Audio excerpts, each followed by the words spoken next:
लेकिन इसमें मैं क्या कर सकती हूँ? ईश्वर ने हमें बेटे ही दी। आप इतना परेशान क्यों होते हो? यदि ईश्वर ने चाहा तो हमें पुत्र भी मिल जाएगा। लेकिन चंदा, मैं इसे अपना बेटी नहीं मानता। मैंने तो एक पुत्र ही तो मांगा था तुझसे, लेकिन तूने मुझे एक पुत्र भी नहीं दे पाया। और हाँ, मैं जंगल में मिट्टी खोदने के लिए जा रहा हूँ, तो जल्दी से टोकरी लेकर जंगल पहुँच जाना। और यदि जरा सा भी देरी हुई तो मैं तेरी चमड़ी खींच लूंगा। इतना कहकर कुम्हार अपनी पत्नी पर चिल्लाने लगता है। बेचारी कुम्हार की पत्नी चुपचाप खड़े होकर उसकी सारी बातें सुनती रहती है। नहीं नहीं जी, आप चलिए, मैं आपके पीछे पीछे आती हूँ। इतना सुनकर कुम्हार अपना फावड़ा उठाता है और जंगल की तरफ निकल पड़ता है।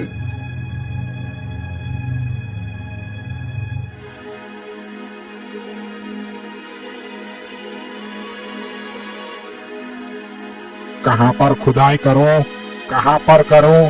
हाँ हाँ, ये जगह ठीक रहेगी। इतना सोचकर वह कुम्हार वहीं पर मिट्टी खोदने लगता है।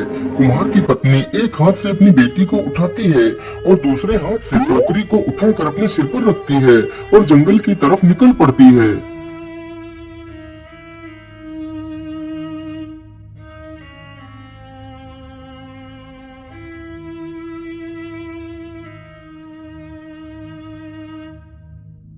आ गई महारानी जी। मुझे तो लगा था कि तुझे आने में बहुत देर हो जाएगी, लेकिन तू तो समय से पहले ही आ गई। चलो अच्छी बात है। चल अब जल्दी से मिट्टी को टोकरी में भर। कुम्हार की यह बात सुनते ही बेचारी चंदा मिट्टी की टोकरी भरने लगती है। कुछ ही देर में चंदा टोकरी भर लेती है और टोकरी उठाकर अपने सिर पर रख लेती है। टोकरी को सिर पर रखने की वजह से अब वो अपनी बेटी को नहीं उठा पा रही थी।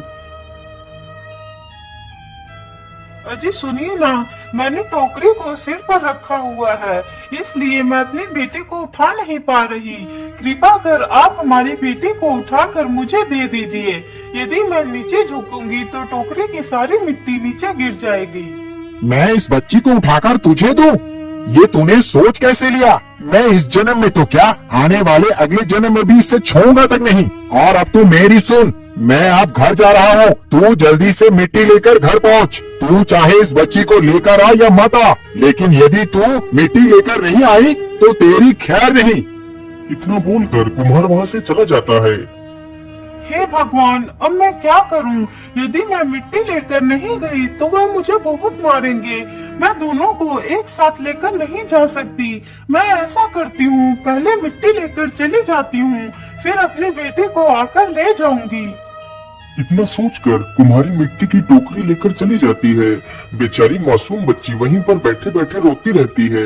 तभी उधर से कुछ गाय चरते चरते वहीं पर पहुंच जाती हैं।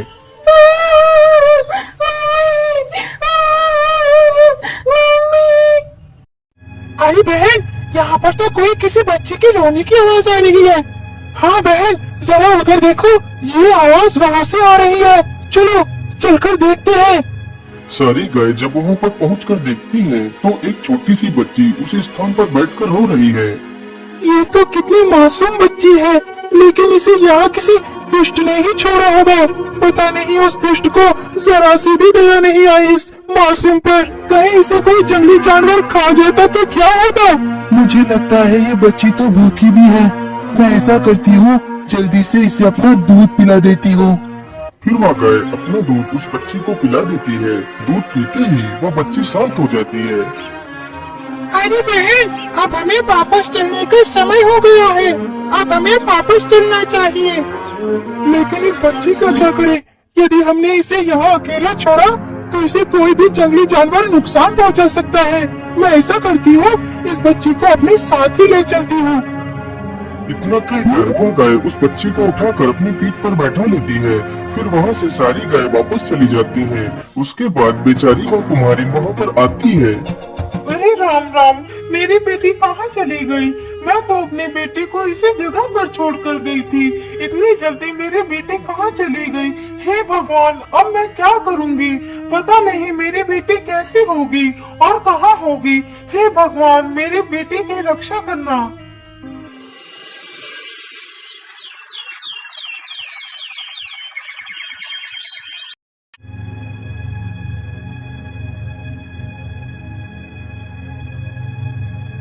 लेकिन कपिला, हम लोग इसकी सहायता आखिर कब तक कर पाएंगे? मुझे डर है कि कोई जंगली जानवर इस मासूम को नुकसान न पहुंचा दे। मेरी सावली, आज से ये हमारी बच्ची है। हम सब लोग मिलकर इस बच्ची की रक्षा करेंगे। उसी दिन से वह सारी गाय उस बच्चे को अपने साथ ही रखने लगती है। सारी गाय जहाँ भी घास चरने के लिए जाती थी तो साथ में उस बच्ची को भी ले जाती थी। धीरे धीरे समय बीतता गया। वह बच्ची उन्हीं गायों को अपनी माँ समझती और उनका दूध पीती तथा उन्हीं के साथ खेलती थी।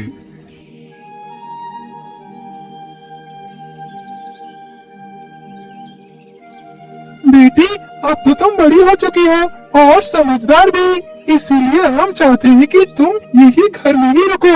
मैं जंगल से तुम्हारे लिए फल ले आया करूंगी। तुम यहाँ पर बिल्कुल सुरक्षित हो। ठीक है माँ, जैसी आपकी इच्छा, मैं यहीं पर रुक जाती हूँ। अच्छा ठीक है बेटी, अब मैं चलती हूँ। तुम अपना ख्याल रखना, दरवाजा अच्छे से बंद कर लेना। ठीक है माँ, आप निश्चिंत होकर जाइए।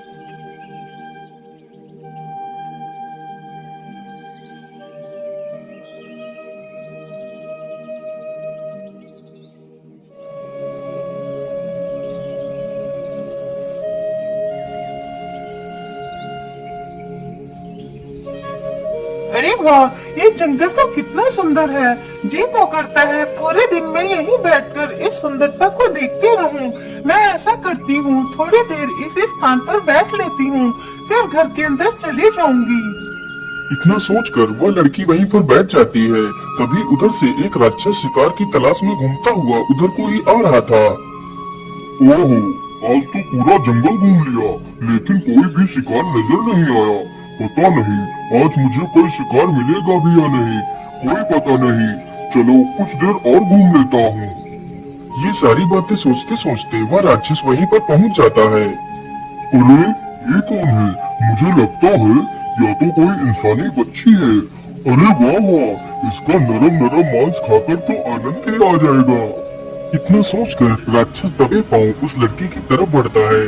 तभी पेड़ पर बैठे कुछ कौवे राक्षस को देखकर चिल्लाने लगते हैं। तभी वह लड़की पीछे मुड़कर देखती है। अरे हट हट, अरे हट जा दुष्ट कौवे, मैं तुझे जिंदा नहीं छोड़ूंगा। अरे इतनी जल्दी वो लड़की कहाँ चली गई? मुझे लगता है वो लड़की इस गुफा के अंदर ही गई होगी। राक्षस जल्दी से जाता है और गुफा का दरवाजा खटखटाता है। अरे मेरी प्यारी लाडो, तुम अंदर क्यों चली गई? तुम दरवाजा तो खोलो, देखो मैं तुम्हारे लिए अच्छी अच्छी मिठाइयाँ लेकर आया हूँ। अरे मेरी प्यारी बेटी, जरा दरवाजा तो खोल दो। अरे नहीं बेटी, तुम दरवाजा मत खोलना, ये राक्षस तुम्हें खा जाएगा। अरे दुष्ट कौवे, मैं तुझे जिंदा नहीं छोड़ूंगा। इतना कहकर राक्षस कौवे के पीछे भागता है। कौवा जल्दी से वहाँ से उड़ते हुए एक नदी के किनारे पर चला जाता है। तभी वह राक्षस एक बड़ा सा पत्थर उठाता है और कौवे के ऊपर फेंक कर मारता है। कौवे को पत्थर लगते ही वह घायल होकर नदी में गिर जाता है।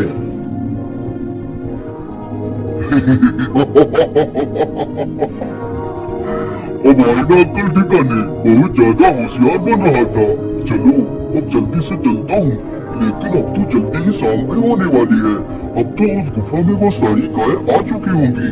अब मेरा वहाँ चलना ठीक नहीं होगा। मैं ऐसा करता हूँ, कल सुबह ही मैं उस गुफा के पास जाऊंगा। तब तक वो सारी गाय गुफा से बाहर जा चुकी होंगी।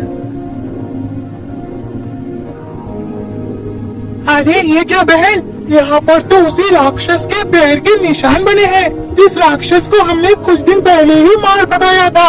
अरे सावली, पता नहीं हमारी बेटी कैसी होगी। कहीं उस राक्षस से हमारी बेटी को कोई नुकसान तो नहीं पहुँचाया होगा। फिर वह सारी गाय जल्दी से गुफा के पास जाती है। अरे बेटी, दरवाजा खोलो, मैं तुम्हारी माँ हूँ, मैं तुम्हारे लिए फल लेकर आ गई हूँ। लड़की जैसे ही अपनी माँ की आवाज सुनती है, वह जल्दी से दरवाजा खोल देती है और गाय से लिपट कर रोने लगती है। अरे बेटी, क्या हुआ? तुम रो क्यों रही हो? क्या बात है? माँ, आज एक बड़ा ही भयानक दिखने वाला एक प्राणी आया था और बार बार मुझे दरवाजा खोलने के लिए कह रहा था। कोई बात नहीं बेटी, तुम डरो मत, अब मैं आ गई हूँ। अब तुम्हें डरने की आवश्यकता नहीं है। उस दुष्ट की इतनी हिम्मत, मेरी बेटी को डराए। पिछली बार तो उसे जिंदा छोड़ दिया था, लेकिन इस बार उसे जिंदा नहीं छोड़ूंगी।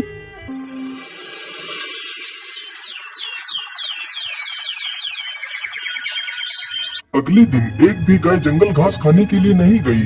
सारी गायें वहीं छिपकर बैठ गईं। उधर राक्षस फिर से उस बच्चे का मांस खाने के इरादे से गुफा के पास आता है। अरे मेरी प्यारी बेटी, जरा दरवाजा तो खोलो, देखो मैं तुम्हारे लिए क्या लेकर आया हूँ। राक्षस की बार बार बोलने पर भी जब दरवाजा नहीं खुला तो राक्षस को बहुत गुस्सा आया। ओहो, मुझे लगता है तू ऐसे दरवाजा नहीं खोलेगी। अब तो मुझे दरवाजा तोड़ना ही पड़ेगा। राक्षस जल्दी से एक बड़ा सा पत्थर उठाता है और दरवाजे पर फेंक कर मारता है तो दरवाजा अपने आप खुल जाता है और राक्षस अंदर चला जाता है।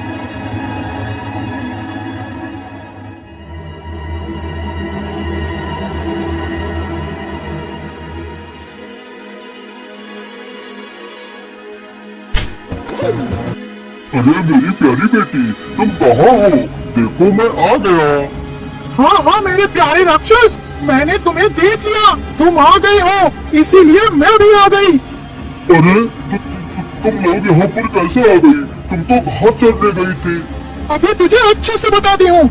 इतना कहकर सारी गाय उस राक्षस पर टूट पड़ती है। कपिला बहन, मुझे छोड़ दो।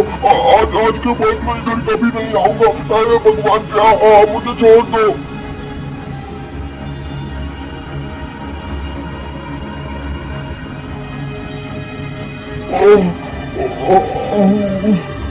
मैं तो मरी गया। इतना कहकर वो राक्षस वहाँ से भाग खड़ा होता है।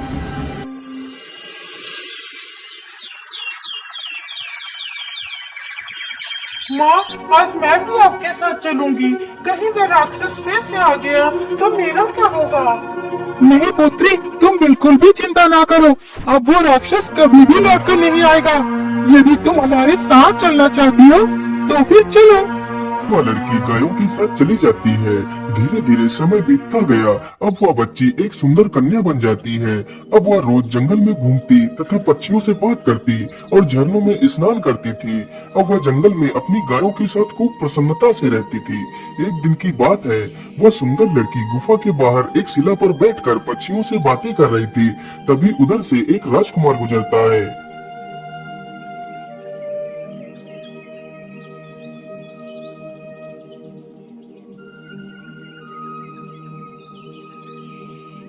अरे वाह, ये लड़की कौन है?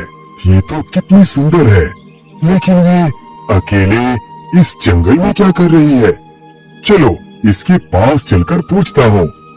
राजकुमार जैसे ही उसकी तरफ जाता है, तभी वह लड़की राजकुमार को अपनी ओर आते हुए देखकर वह जल्दी से गुफा के अंदर घुस जाती है और दरवाजा बंद कर लेती है। अरे इसे क्या हुआ?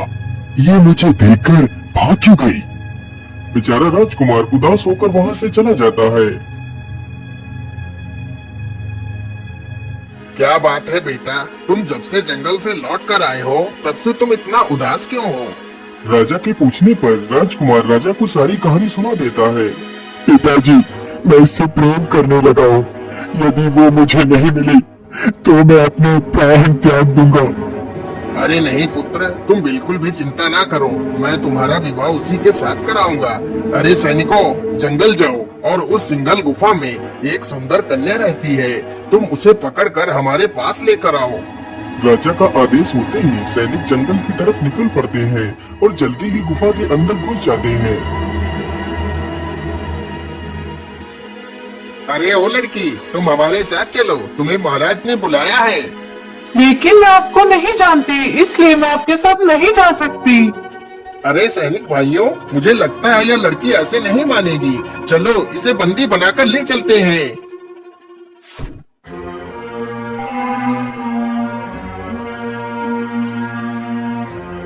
बेटी, तुम्हारा क्या नाम है? तुम डरो मत, हमें अपने माता पिता की तरह ही समझो।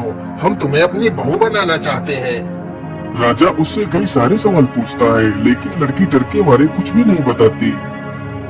अरे महाराज, आप भी ना, बेचारी अभी अभी आई है और आप उसके सामने सवालों के पहाड़ खड़े कर रहे हैं। चलो बेटी, तुम मेरे साथ चलो। वो लड़की महारानी के साथ चली जाती है। महारानी दिल की बहुत अच्छी थी। वह धीरे धीरे उस लड़की को सारी चीजें सिखाती और बताती है। अब तो वह लड़की कुछ ही दिनों में सभी के साथ घुल मिल गई थी।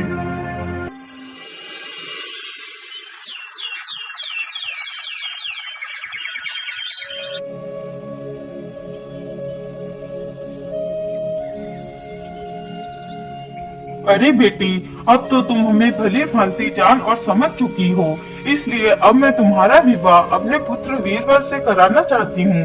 इस पर तुम्हारी क्या राय है बेटी? माता जी, आप जैसा कहोगी मैं वैसा ही करूँगी। फिर उस लड़की का विवाह बड़े ही धूमधाम से उस राजकुमार के साथ हो जाता है। एक दिन की बात है, वह लड़की अपनी गाय माताओं को याद कर रोने लगती है। तभी वहाँ पर राजकुमार आ जाता है। अरे प्रिय, क्या बात है? तुम रो क्यों रही हो? तुम्हें क्या कष्ट है? राजकुमार जी, मुझे मेरी माताओं की याद आ गई थी, इसलिए मेरे आंसू आ गए थे। पता नहीं मेरी सारी माताएं किस हालत में होंगी। आपकी माताएं कितनी है महारानी जी? फिर वह लड़की अपनी सारी कहानी राजकुमार को बताती है। अच्छा अच्छा, ठीक है महारानी जी, मैं आज ही आपको आपकी माताओं से मिलवाने के लिए ले चलता हूँ। राजकुमार तुरंत उसे अपने रथ पर बैठाता है और जंगल लेकर पहुंच जाता है।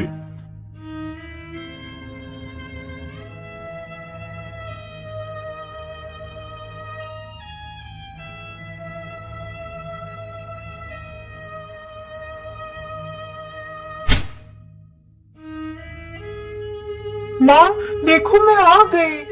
उस लड़की की आवाज सुनते ही कपिला गाय तुरंत उसकी तरफ देखती है और उससे मिलने के लिए दौड़ पड़ती है। वह लड़की भी अपनी माता की तरफ दौड़ पड़ती है। दोनों एक दूसरे के गले लगकर रोने लगती हैं। पुत्री, तुम मुझे छोड़कर कहाँ चली गई थी? मैंने तुम्हें कहाँ कहाँ नहीं ढूंढा। तुम्हारे बिना तो जैसे मेरे प्राण निकल गए हैं। माँ, मैं राजकुमार के साथ चली गई थी। राजकुमार ने मुझसे विवाह किया है, वह मेरे पति हैं। बेटी, तुमने विवाह करके बहुत अच्छा किया। ये बात सुनकर मेरा हृदय को शांति मिल गई। जाओ बेटी, और अपने पति के साथ हमेशा खुश रहना। तुझे इस संसार की सारी खुशियाँ मिले, मैं यही ईश्वर से प्रार्थना करती हूँ। इतना सुनकर वह दोनों वहाँ से वापस चले जाते हैं।